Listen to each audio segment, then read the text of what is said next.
Good afternoon. Good afternoon, everybody. Thank you for joining us today. My name is Lee Williamson. I'm the president of the Foreign Correspondents Club, Hong Kong. It's sometimes said that the New York Times sets the agenda for American journalism. The man sitting to my right sets the agenda for the Times. Joe Kahn is the executive editor of the New York Times, overseeing all aspects of the Times' global newsroom. Over a career spanning almost 40 years, Mr. Kahn has spent extensive periods covering China, first as a China correspondent for the Wall Street Journal, and then later for the New York Times. Previously serving as the Times' managing editor from 2016 to 2022, this month marks the two-month anniversary. This month marks the two-year anniversary of his appointment as executive editor. Over the next 45 minutes, I'm going to ask Joe Kahn questions about his role, about Hong Kong, about covering China, and also about the business of journalism and successful newsroom models. But before that, please join me in welcoming Joe Kahn to the FCC. Thanks, Lee. Joe, thanks for being with us and making time in your hectic schedule for this trip. In fact, your schedule in Hong Kong seems to have been managed with a militaristic precision. Every minute matters, it seems. And no doubt, in fact, on any given day, dozens of issues compete for your time and for your attention. So my first question is how do you strike the balance? Or to put it in a more simple way, what does a typical day look like for the executive editor of the New York Times? Okay, well, happy to answer that, and thank you, Lee, for the introduction. And it's I guess I'm still a member in good standing at the FCC, and I'm thrilled to be back. But nobody's sent me any bills lately. But you're an absent member, but I'd be happy to talk about reactivating it. It's a lifetime membership, right? So anyway, it's great to be back and have a chance. It's also wonderful to be back in Hong Kong. It's been a few years. I was saying to some old friends and colleagues that it was literally the last time I was here was literally January of 2020, just as there was some kind of coronavirus breaking out in Wuhan, and we were debating is it worth sending a reporter in there? Is it a big deal? There was no human-to-human transmission, it was said, and it turned out a little differently, but it's still a vivid memory of that last trip. And anyway, it's great to be back. And thank you for arranging this. In terms of my life as executive editor,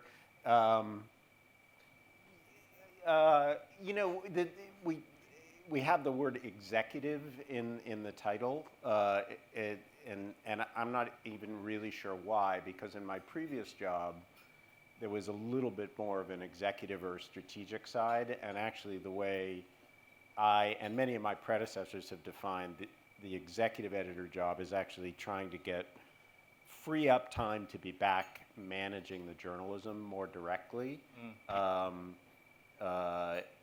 It's sort of a tradition for the Times to have its top newsroom editor be fairly involved in the creation of the report every day.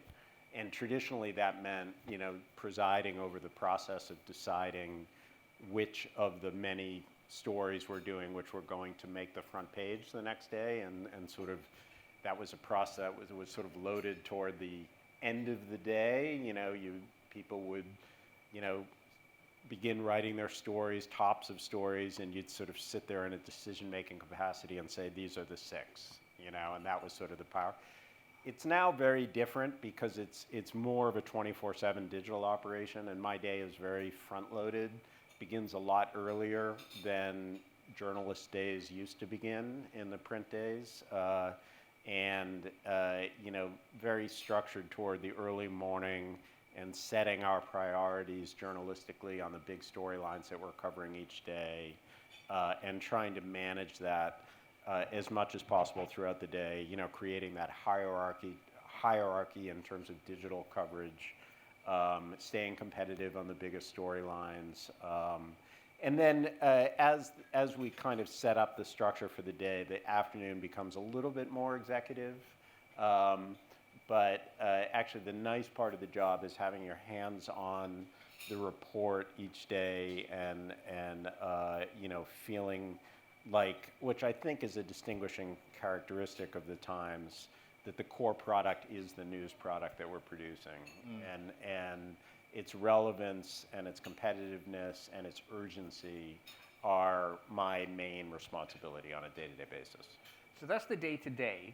How are you KPI'd as an executive editor? What does success look like for your role? We've heard about the day-to-day, but you're now 2 years into the role. What does success look like for the executive editor of the New York Times? Yeah, it's a good question. Some of it is instinct that we identify the stories that we want to have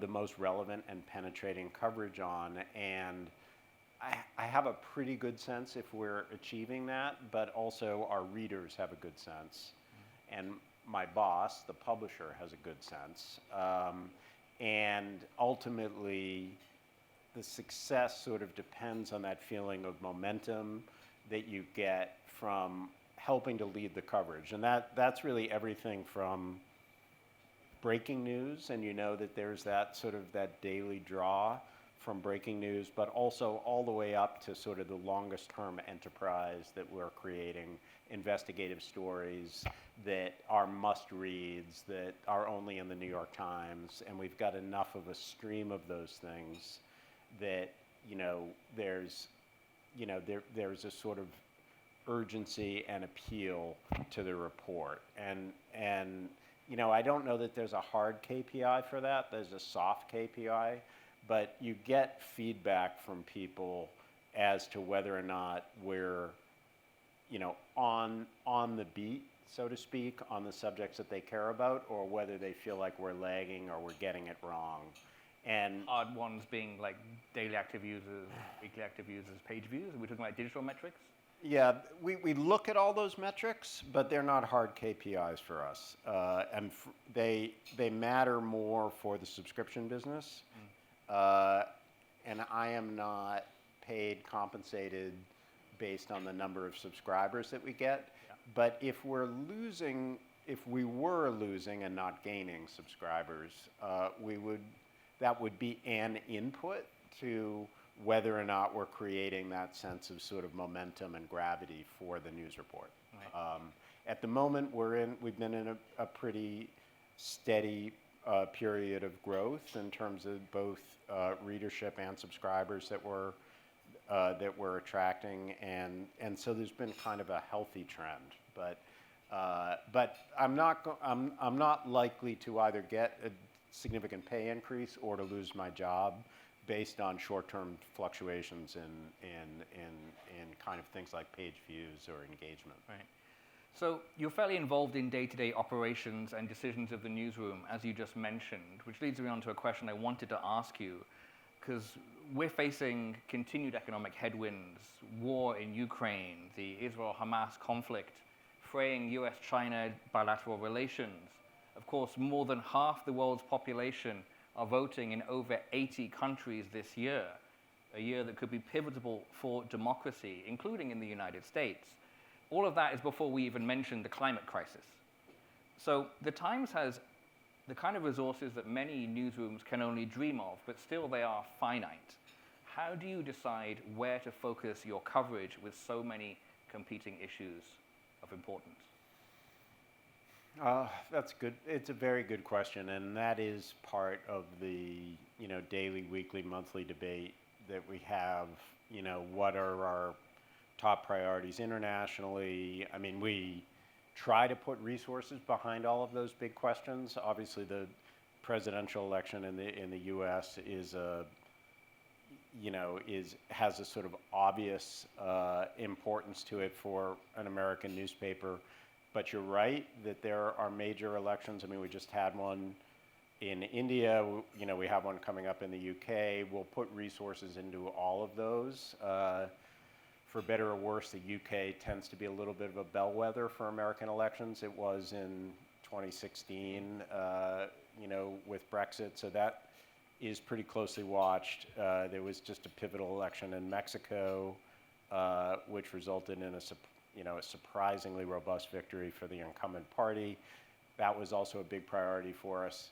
Climate, we've continued to put significant resources into climate, I think more than most of our peers, because it is an existential story, as you described. It's not one of those stories, honestly, that generates a massive amount of sustained reader interest. People are a little, frankly, turned off by climate coverage because it tends to be bad news.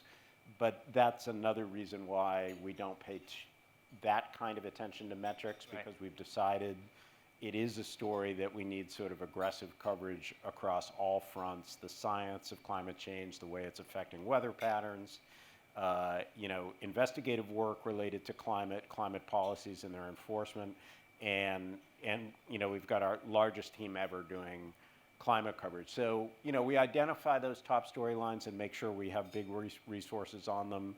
Some of them we will continue to invest in and produce good coverage on, even if you're not getting the direct feedback from readers that that's what they care about in the moment, if we think it has long-term importance. So, as we mentioned, this month marks 2 years in the role. What do you now know? What have you learned 2 years into the role that you didn't know on day one? The sensitivity of the subject of Israel and Palestine in the United States. I think I knew that going in, but I guess I've never seen a global issue that divides Americans as much as this particular one has. University campuses, our own readership, actually, some of those tensions are evident even within our own staff. It's just an incredibly divisive conflict, and the ethnic issues around it are very polarizing, for the community of people who pay close attention to the Times. That's certainly one lesson. But what the other somewhat counterintuitive, finding that I've had in these couple of years is we all talk about, the polarization of political opinion and voters, certainly in the United States and in Europe, and that's definitely true. But I've also found that there is a curious center, if you will, among readers who are still hungry for good quality, well-rounded, fair journalism on the issues that they care about. I think that's why we've been able to continue to grow our readership and our subscriber base, even during a time when people are seen as moving into these unbridgeable camps of public opinion. Because I think there's actually a base of educated, curious people who are not fully decided on the major issues of the day. They're open to real reporting. They're open to, a kind of exploration of a range of views and perspectives on the issues. That's what we're committed to producing. And there's more of a market for that than you would assume based on the most polarized views of what's happening. So it's a somewhat, optimistic undercurrent, I think, to the political situation that we see. And frankly, a lot of that is true. But I do have a lot of confidence in the kind of underlying basic sense of openness and curiosity of most of our readers. You mentioned in detail there the Israel-Hamas conflict, which is a polarizing issue globally, but particularly, as you mentioned, in the US. There was, of course, a leaked memo a couple of months ago around the terms that reporters should and should not use that was reported on widely. What I'm keen to ask about is not necessarily getting into that, but more how you make a decision as a newsroom, as a leadership team, which terms to use. I've seen you speak in a previous interview about your decision to call Trump's lies lies, to say if it's something you could objectively say is untrue, to actually go, correct the path you're taking and call it a lie. These are clearly, debates that are had in the newsroom, decisions are reached. So how do you reach those decisions and any learnings from the past, since October 7th and this conflict in particular that inform when you use terms like genocide, for example? Yeah, the general rule is we will move very slowly and deliberately before embracing a label or a term that's out there and allowing it to sort of creep into the report. So a lot of what what we refer to as the standards process is sort of setting a fairly high bar to embracing some label that just kind of appears as part of talking points on the issue of the day. So if very early in the conflict after October 7th, there were some voices, pro-Palestinian voices, who immediately started to call the Israeli retaliation for that a genocide. We don't kind of embrace that term. You can quote people as saying it, but we don't, in our own words, label something a genocide, which of course is a legal term that has to be decided by international courts. And in the event they did decide that, we would refer to that too, and we wouldn't necessarily use it ourselves. So our standards policy is actually a very conservative policy to only use kind of the most, in many cases, the most neutral sounding ways to describe something and not the most inflammatory terms. Now, in the case of calling, something that the former President Trump's a misstatement that he made a lie, that's also a very high bar. We use that term only under certain circumstances where he were to continuously repeat a known falsehood that it's evident that he has every reason to have known is false. So the first time we used it was in reference to, his allegation that former President Barack Obama, wasn't born in the United States, which was a known falsehood that there was extensive coverage to disprove. He was asked repeatedly to provide, whatever evidence that he did, and he demanded, Obama provide a passport or a birth certificate to show that he was born in the United States. Obama did provide that. He still, kind of talked about the birther conspiracy. If you reach that level of denial of the facts, we were willing to go ahead and use the word lie, but then only sort of occasionally and not. High bar. Yeah, and I think setting a high bar is the essence of the standards process. So you've been in Hong Kong, I believe, for a couple of days now, during which, to my understanding, you've met with lawmakers, with newsmakers, with academics from across the spectrum of Hong Kong society, as well as, of course, your own journalists here in Hong Kong. You've lived in Hong Kong twice, I think, for a couple of years cumulatively. What have been your impressions so far of a changing Hong Kong, and what have you learned meeting with various people across the spectrum of Hong Kong society? Yeah, I mean, obviously one of the things that we're discussing is, the role of the media, the presence of the media here after, the passage of the National Security Law and the recent implementation of it that, honestly, I don't have to tell this group, has made, some of the work that the international media does and the domestic and the local Hong Kong media much riskier.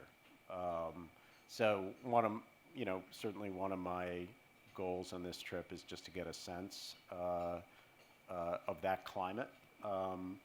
We have had to reduce, our presence in Hong Kong, largely because of the advice that we've had, from lawyers about the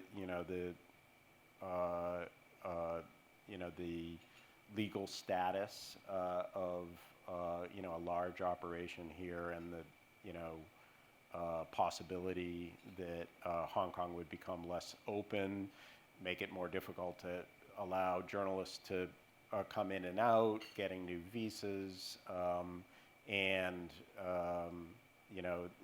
the general kind of antipathy toward tough and objective coverage of what's happening across the border in the mainland, as well as what's happening here. I mean, the fact is we still have some very good journalists here in Hong Kong, and there are many who are here, and I'm also somewhat encouraged by the tone of the discussion that we had, with some close China watchers, which is still a major industry in Hong Kong, trying to understand what's happening across the border. And I think like the essence of Hong Kong is still very much present and alive, and that was encouraging. But operating under, a little bit of a different legal environment than the one that I knew when I was here, which I think is still unfortunate. As you mentioned, summer 2020, in the wake of the Beijing-imposed national security law, the Times announced quite quickly that it was relocating its Hong Kong-based digital news operation. Around a third of its staff, according to the Times' own reporting, to Seoul. Yeah.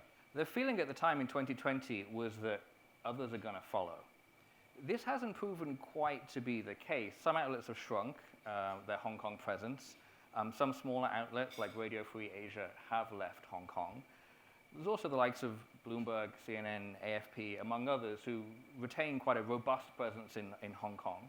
In retrospect, do you still think the Times was right in removing journalists that it could out of Hong Kong?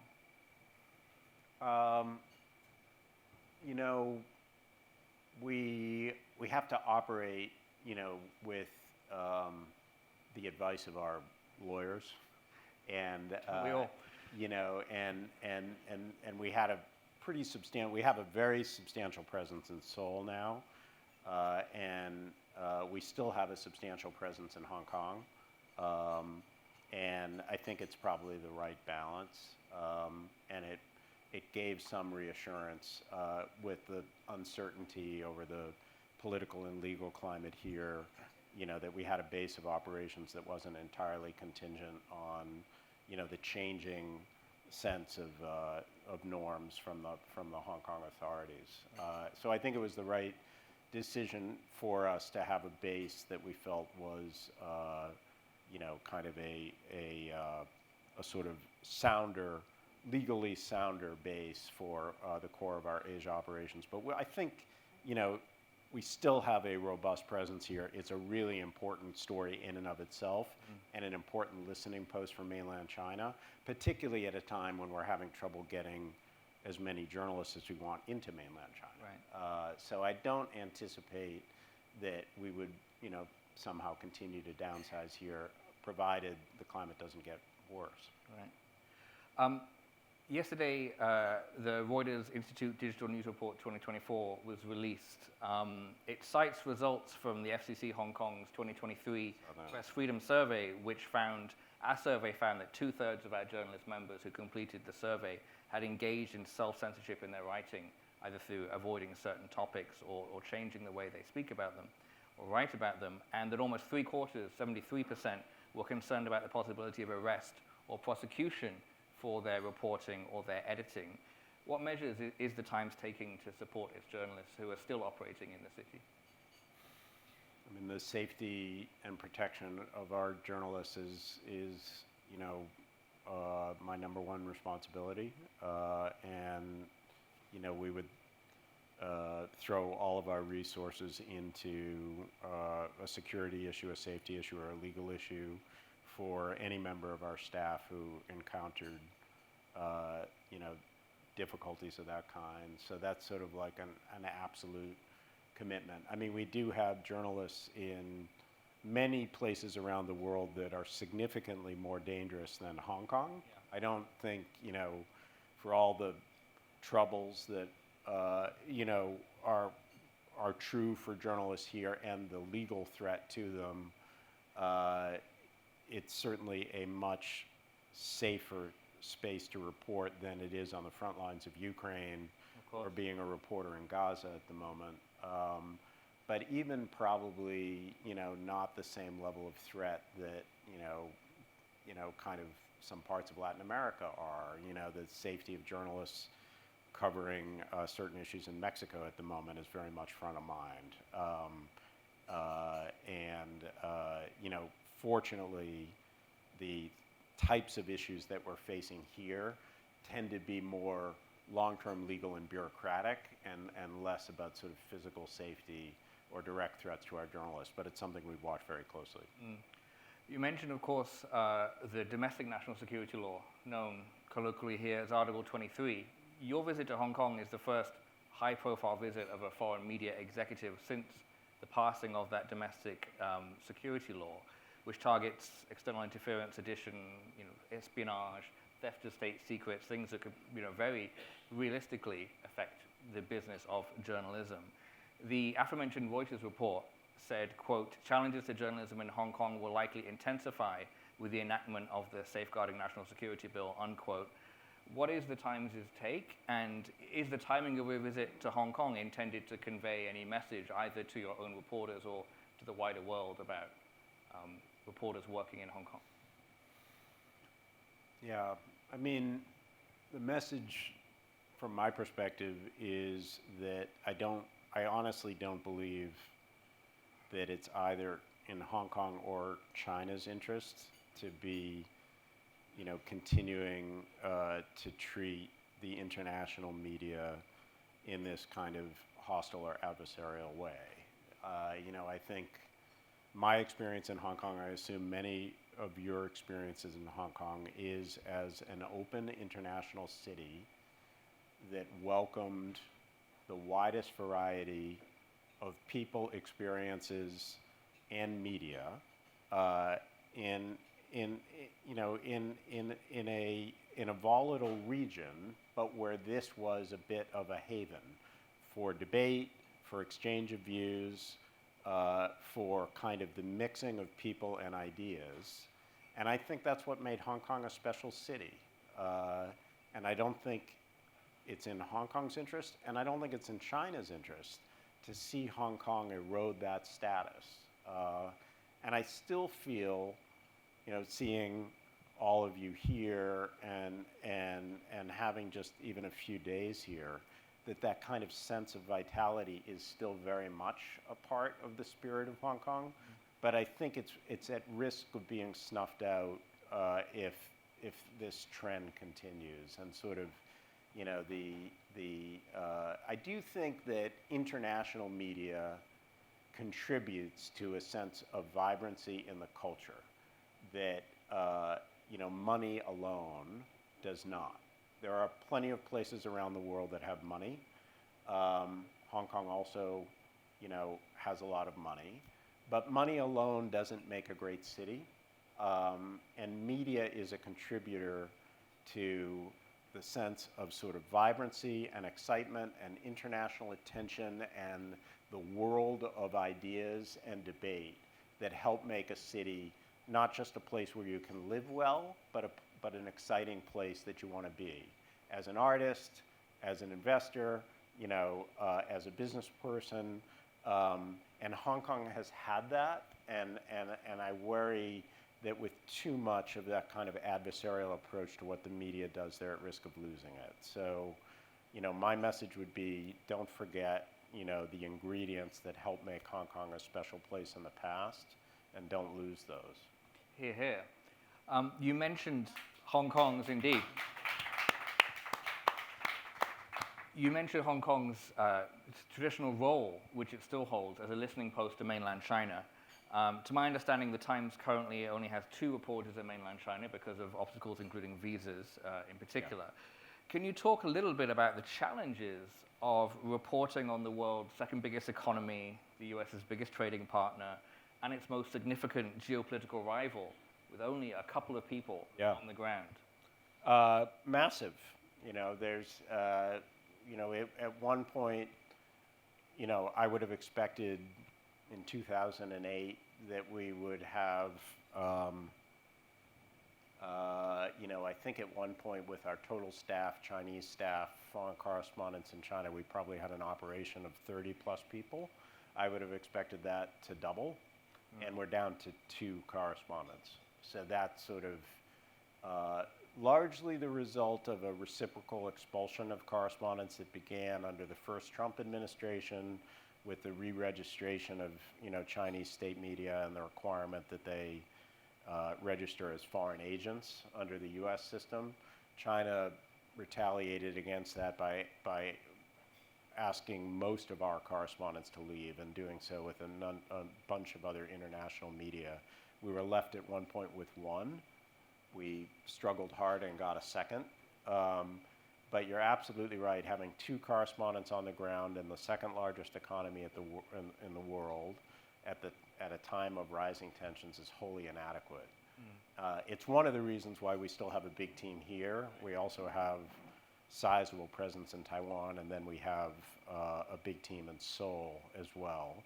And the responsibilities of reporters and editors in each of those places includes coverage of mainland China, but it's coverage of mainland China from the outside, not from the inside. And I think that's a big detriment to us and our readers, but it's also a loss to the rest of the world that I think should get a fuller, more complete understanding of China that would only come from having, maybe 10 times that number of people on the ground helping to tell the story in all aspects of what's happening in the mainland. Absolutely. Speaking on reporting on China, your first job out of college in 1987 was covering Plano, Texas for the Dallas Morning News. Oh. You then made a big move and you decided to focus your career on China, where you eventually picked up 2 Pulitzer Prizes. What I'm keen to know about is how your time as a foreign correspondent in China shaped your career, and most importantly, how does that experience inform how you see the world today and how you make decisions today as executive editor of the New York Times? Okay, it's a good question. Let's say, one of the bets that I made early on as a correspondent was, this was back in the late 1980s, that I wanted to be a foreign correspondent, and I needed to pick a place where I thought, with starting from zero, with very little experience, I could do something as a correspondent that would get me hired, right, essentially. And at the time, the kind of the conventional bets would have been, if you were looking at Asia, it would have been Japan. And if you're looking around the world, it would have been probably Russia, still, kind of at the tail end of the Cold War, or, the Middle East, essentially Israel in conflict.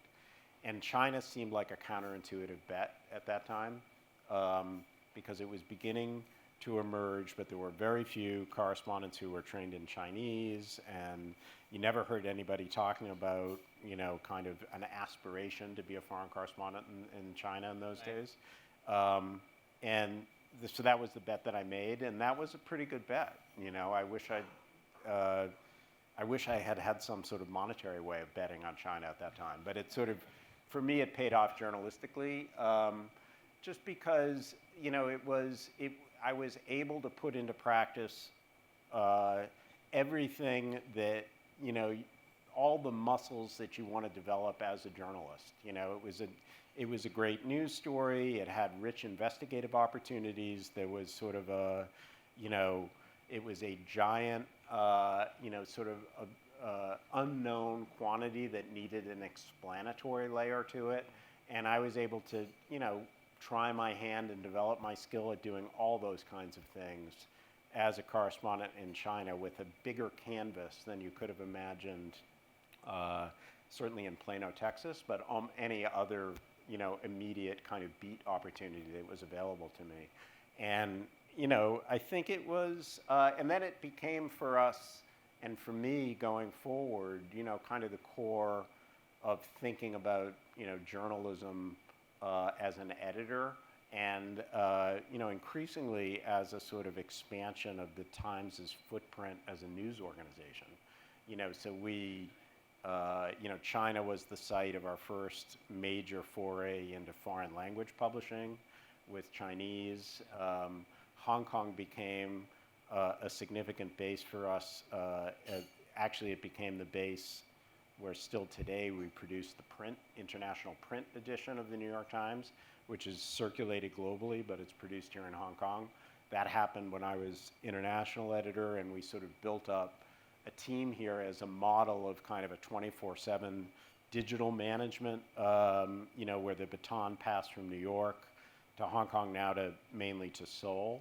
But my experience in China and my enthusiasm for this place and the opportunity that it presented actually was a big part of my career, even after I left China and was back in New York. And do you think it colors day to day how you make decisions, how you see the world? It still does, and it gives me a little bit of heartbreak that it is not, an even bigger part of our daily report, to be honest. It was, I do think that the sort of the opportunity and the promise that China represented, was a needed counterweight to, when you think back to that period after 9/11 and the global war on terror and how that kind of overtook U.S. foreign policy and led to, these wars in Iraq and Afghanistan that consumed lives and resources. China was always the counterweight to that for so many years, and one of the reasons we made a big bet on China coverage was we felt like people couldn't understand the world unless they were also always paying attention to the development that was happening here and weren't consumed by the foreign policy obsession of the national security elite in Washington at a given moment. And the fact that that national security obsession has now actually shifted to, kind of a competition with China. And we've had our reporting, really restricted here, has a little bit lost that counterbalance. And that's actually a regret, and it does actually inform some of the decisions we make in terms of coverage priorities. But we're trying to maintain that, and keep the skill set of our team and the place of China in the report, in part, to offer people that counterbalance in the worldview. There's a lot more questions I want to ask about Hong Kong and also covering China, but I have no doubt they will come up in questions from the floor. Yeah. So instead, I'm going to move on and ask a few questions about, the Times' incredibly successful digital transformation over the last decade. It's been almost 12 years since the Times multimedia feature Snowfall, the avalanche at Tunnel Creek, if you remember that, won the 2013 Pulitzer in feature writing and really set the bar in terms of the story's interactive graphics. Its video, which heralded, some said, the future of online journalism, was a format that was replicated by newsrooms around the world. Since then, it seems like the Times has always been at the forefront of what news organizations can do digitally. So I'm keen to ask you, how is reader behavior still changing now, and how is the Times continuing to keep up with that pace through its changed and updated digital offerings? One of the biggest challenges and the biggest part of the job is continuing to rapidly evolve the way we tell stories, and to get past the point, which I think we've successfully sort of crossed over, from the idea that we are an online newspaper, mainly or predominantly thinking about text for everything that we're covering, with photography or illustrations as a secondary element, to really thinking on almost anything that we're covering at any time, what are the tools that we have? And we have, kind of an enormous suite of multimedia tools. What are the best tools that we can do to tell whatever story as it is in the most impactful way possible? So if it involves, photography or moving images or graphics, we, have built up teams that can provide a lot of support for the people here covering issues in China, but also everywhere and around the world to try to create a more immersive experience around stories. So Snowfall that you referred to in 2013 was a giant, largely one-off effort. There are versions of Snowfall now that we're creating every day. Graphic, animation rich, forensic video,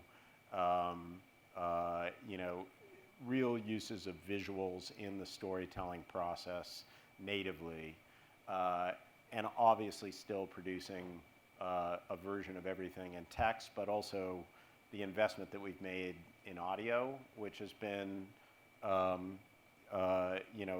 very important way that we're interacting with a much larger audience, and making most of our journalism available in audio form with text-to-speech, but also a lot of original audio has been a big commitment. And then more recently, we've been putting a lot of emphasis on creating kind of a vertical video or reporter on camera interface or layer to a lot of the journalism that we're doing. There is an audience that you know well on Instagram or on TikTok that prefers to consume news and information, particularly in explanatory form, in that kind of vertical video format. So we've been putting a lot of resources into that as well. But our commitment is to try to follow we're not changing what we cover, but we are changing the formats that we cover it in. And to provide a bunch of different layers. So even on a bigger, journalistic project that might have a longer, largely text-based story to it, we want to create other easier points of entry to that same piece of journalism. Some of it might be visual, some of it might be in the form of kind of easier to consume takeaways. Some of it might be kind of a video interface to that too, that allows the investment that a reporter and editor is making in a particular subject to have as larger audience as it possibly can, while still having that kind of iconic longer form version as part of the report too. You mentioned the mindset shift to a digital newspaper. Do you think a day will come in our lifetime where the New York Times stops publishing a print newspaper? If you had asked me sort of 5 or 10 years ago, I would have said that day is coming sooner than you might expect. What we found is there's a sort of very strong residual audience for, the print form that, exists internationally as well. The international edition, continues, to operate profitably and to have, a devoted readership, even though it's not the same kind of like live breaking news newspaper that we used to know. It's a little bit more, it's a combination of a newspaper and a magazine in some ways. The newspaper in the US is moving in that direction because of difficulties in print and distribution. To have a national newspaper requires agreements with printing and distribution sites across the country. Many of those are challenged by the sort of the secular decline in the print infrastructure. So we've had to have earlier deadlines, and the U.S. edition is also moving a little bit more in that kind of printed magazine direction. But there's still a very strong audience for it, and as long as there is, we will continue to produce it. So I don't, I expect we'll have a print edition certainly for as long as I'm the editor. I hope for much longer than that. But the majority of our revenue and the vast majority of our subscribers now don't interact with the print. Right. The latest in a long, long line of digital disruptors, of course, is artificial intelligence. right? AI offers journalists productivity gains, as it does pretty much every other industry on the planet. But it also, perhaps unique to journalism, poses a potentially existential threat.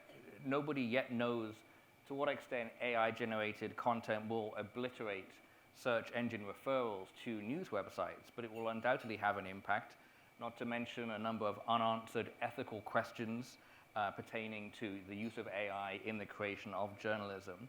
So my question to you, Joe, is quite simple. AI, is it a net positive or negative for the news media? To what we know so far. What we know in 6 months might be quite different. Yeah, I think it's, the only honest answer is it's just too early to tell. I mean, I think you're right. Just beyond productivity, I mean, I don't think we've even begun to explore some of the aspects of the way that it can be productivity enhancing for some of our journalistic processes. We have begun to see ways in which AI can enhance our storytelling. Some of the work that we've been able to do, sort of investigative work,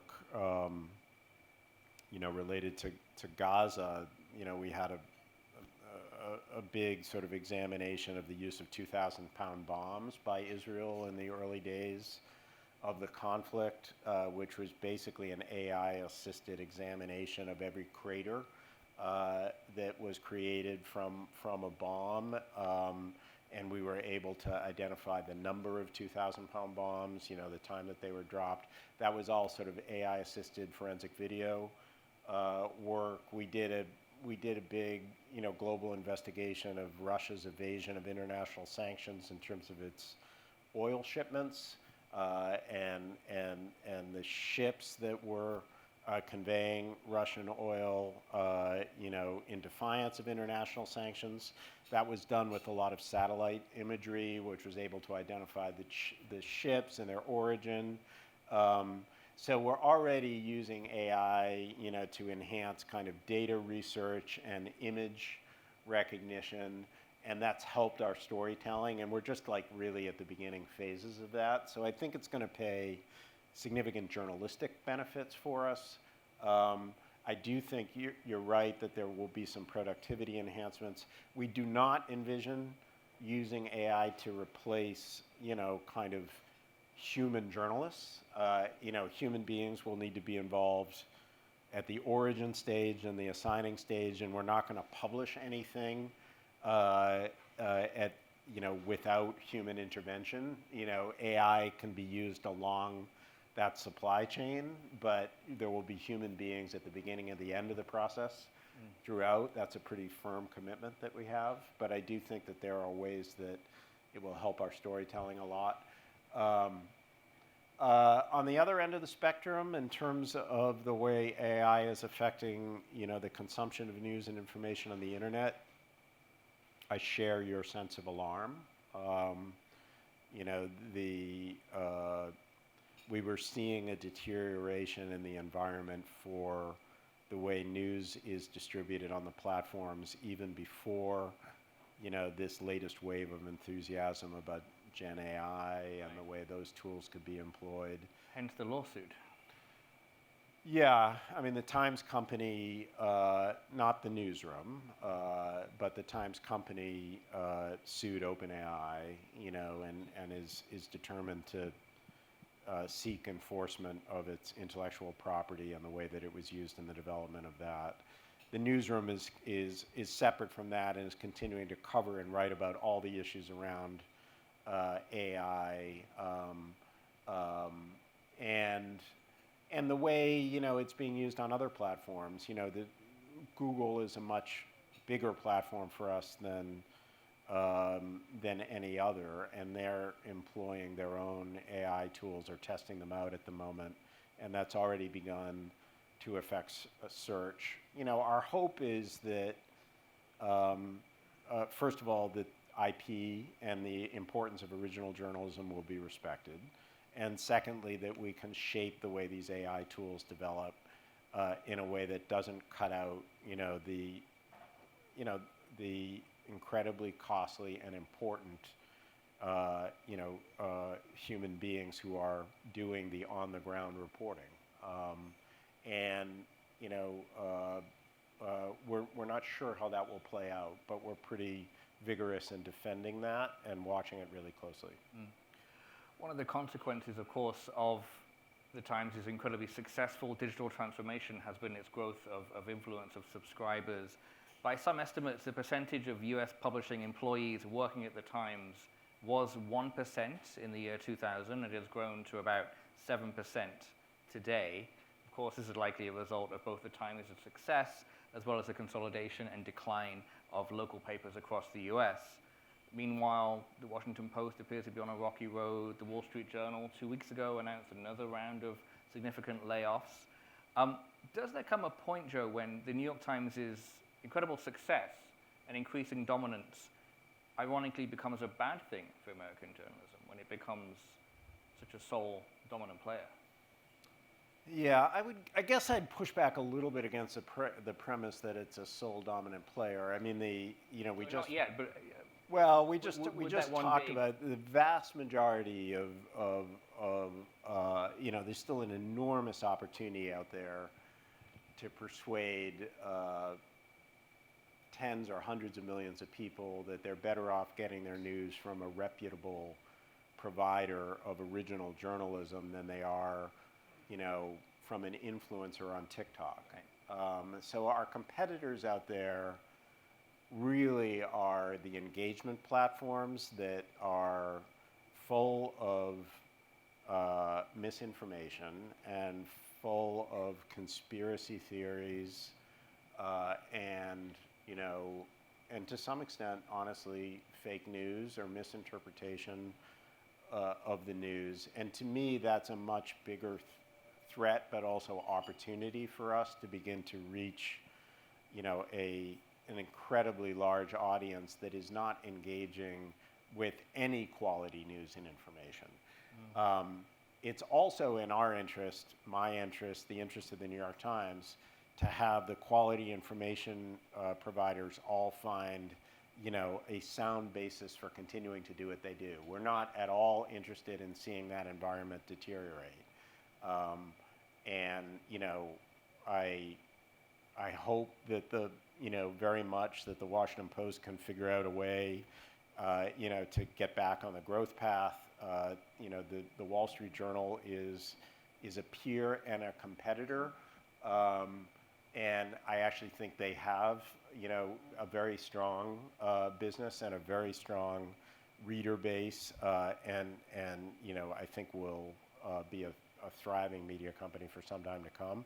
I wish that there were more, honestly. I wish that we saw a greater number of quality media companies that were finding, enough resonance with their reader base, getting that kind of sustainable support from subscribers, because having more competitors is good for us. It keeps us on our toes, but it also sort of raises the level of sort of interest in civic affairs, that come from having a thriving media industry. Right. And it is not at all in our interest to see any quality media provider, facing difficulties. Absolutely. We're going to take some questions from the floor. If you have a question, please raise your hand. A microphone will come to you. Please do keep your questions brief so that we can get through as many as possible. And please do keep your questions to questions as well. Okay, the gentleman down there was the first one I saw.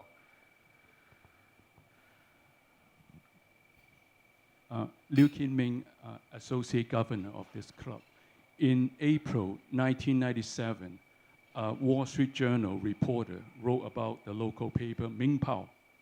And while the word self-censorship was not used, the paper was accused of doing that and basically lost the independence. 27 years later, the paper is singled out by the local government a number of times for severe criticism.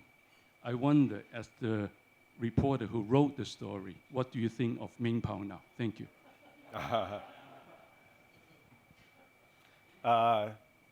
Thanks. Actually, I was sort of looking through tomorrow. There are the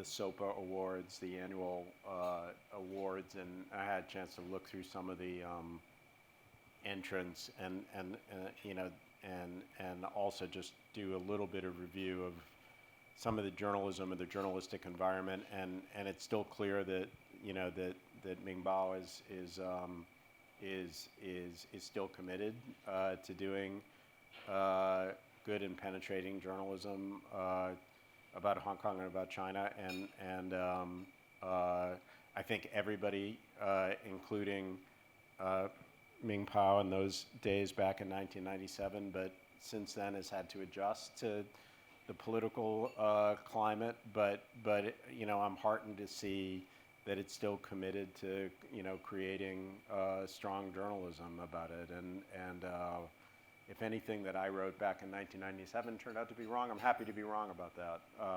I don't think it was a prediction. I think it was more of a kind of a sense of the environment at that time.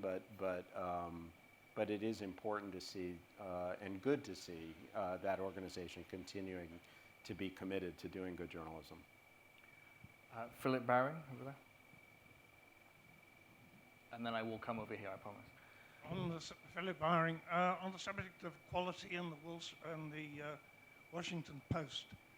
The Post, as you know, has some problems in terms of its declining readership.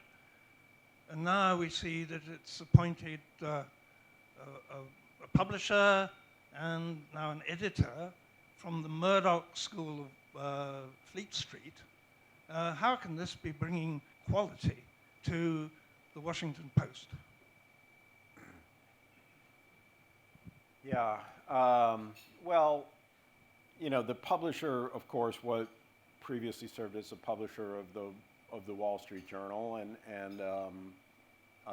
you know, the Wall Street Journal during the time that Will Lewis was publisher, you know, continued to be an absolute first-rate, you know, news organization. So I don't have any indication that you know, Will Lewis or anyone at the Washington Post is looking to, you know, to move away from that. I certainly hope not.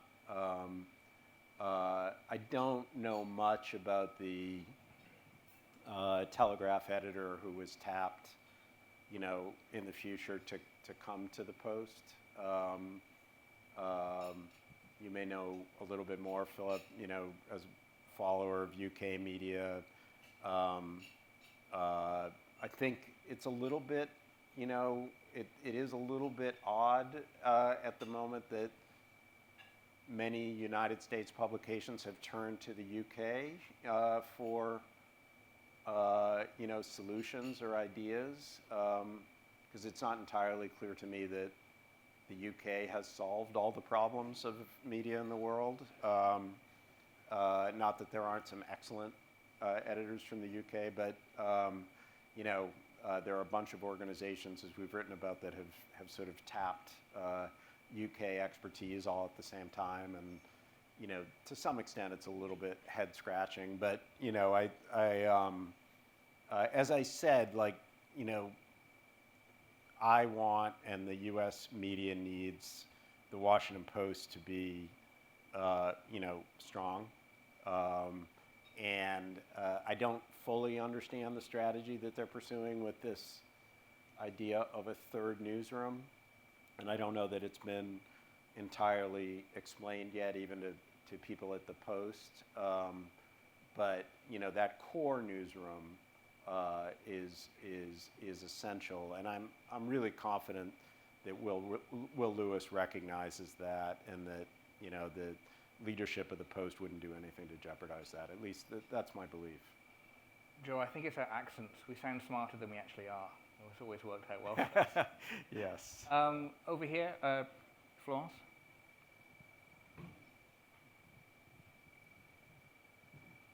Thank you. My name is Florence de Changier. I'm a correspondent in the region for more than 30 years, actually. Thank you for all the words about you know, the importance of vibrancy of the press in Hong Kong in particular. I agree with Lee saying that the New York Times is definitely a leading voice, if not a sole dominant player. Therefore, it's all the more important, I guess, when you get it wrong, that you deal with it. And I was wondering if you could share with us the lessons of the fiasco or the crisis of the story that was published in November related to the rapes on October 7 and the aftermath, both inside the newspaper and with your readership. Thank you. You're talking about this story related to sexual violence in the October 7th attack that was published actually in December.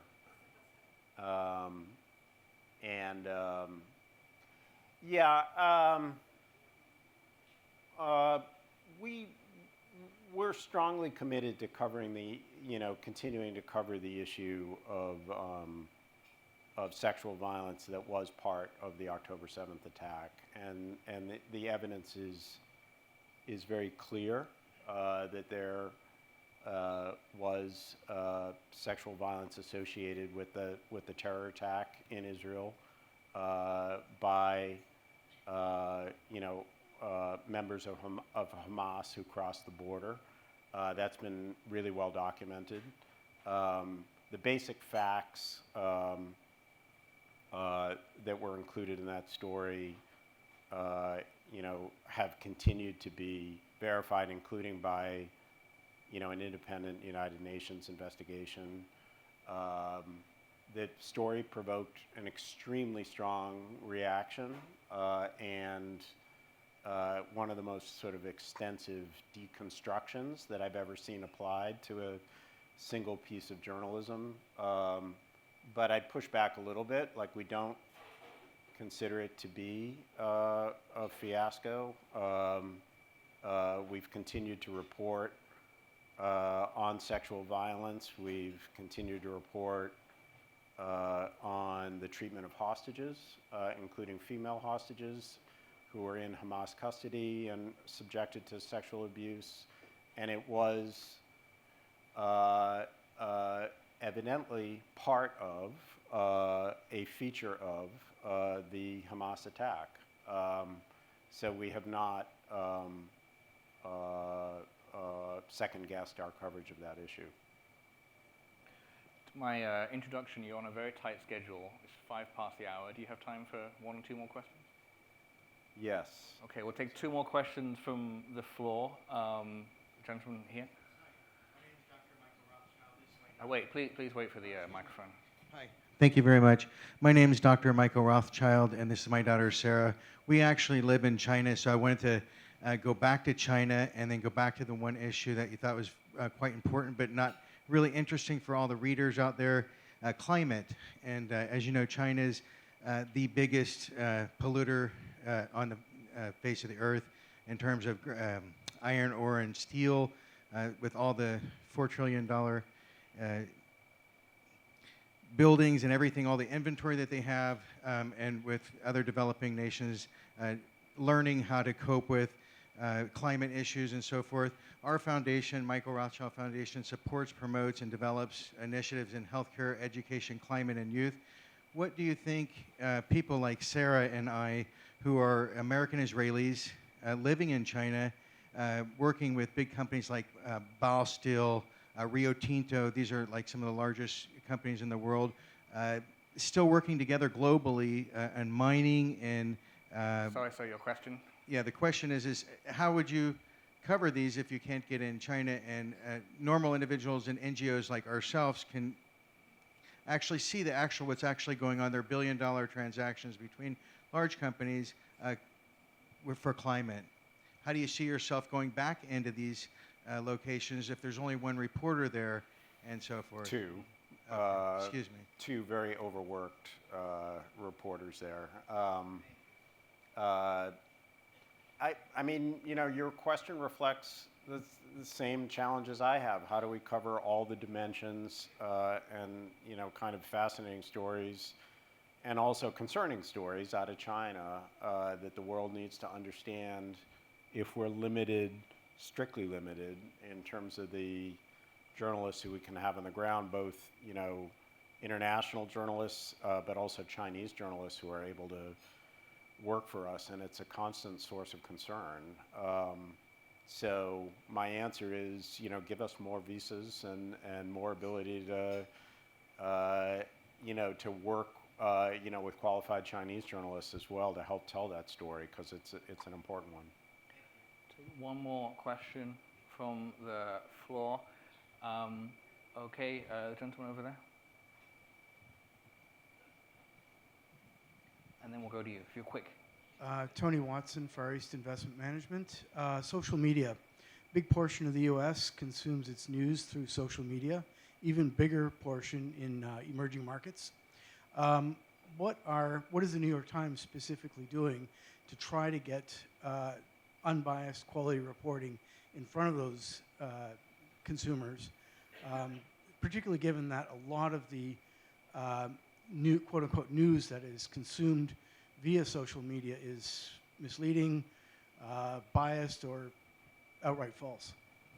Yeah, we think about that a lot, and particularly, I was mentioning earlier the sort of trying to create more journalistic experiences in vertical video form, in part because that's sort of the currency on both Instagram and TikTok, and we want more of our journalism to be able to travel there. And we've seen some success with that, but particularly TikTok is sort of, it is an influencer-dominated platform, not a brand-dominated platform, and they don't provide a kind of a linear pathway for a major news organization like us to be able to program on TikTok. It's so it's actually about trying to get more of our qualified reporters to develop a following there.